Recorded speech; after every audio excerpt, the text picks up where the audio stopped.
Hello, my name is Judy Tuda, Deputy Director in the Directorate of Social Assistance, or DSA, in the Ministry of Public Service, Social Protection and Special Programs. Welcome to the second video in a three-part series taking you through the process of leveraging behavioral science to enhance program impact. In this video, I'll provide information on how we used insights for behavioral science to enhance outcomes for Kenya's Inua Jamii cash transfer program.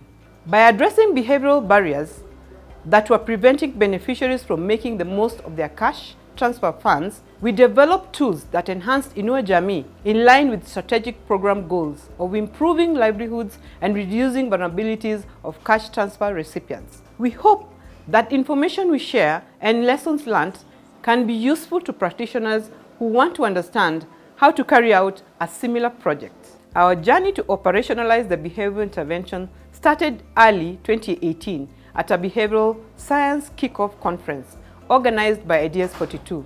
We saw significant value in the idea of supporting Inua Jamii beneficiaries beyond the cash transfer.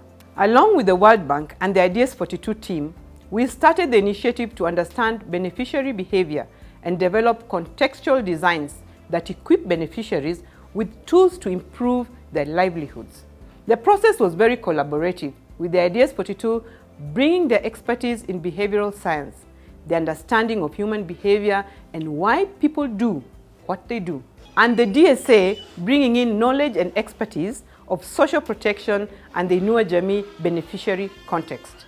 During the process, the World Bank provided support to facilitate collaboration between the Ideas 42 and the DSA, as well as provide feedback throughout the behavioral design process. The behavioral intervention was conceptualized through a 5-stage approach: problem definition, diagnosis, design, testing, and now we are looking towards the final stage, which is scaling.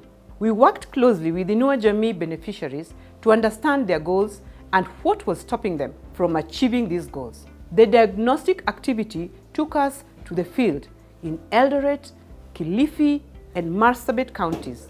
Through our interactions with beneficiaries, we found that many of them had an intention to save towards specific goals, such as getting medicine or food, purchasing livestock, construction, farming, and other productive investments. However, they did not take agency in achieving these goals because they faced some challenges. We uncovered behavioral barriers that came in the way of beneficiaries' savings goals. For example, many beneficiaries perceived that they were poor and thus not capable of saving.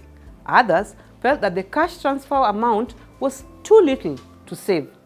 We also observed that the beneficiaries lacked a moment to identify saving goals and plan to save towards the goal.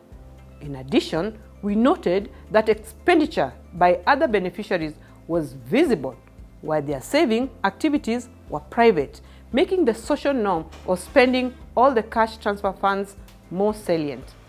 We collated insights on beneficiary behavior that helped us narrow our focus on the behavioral problem.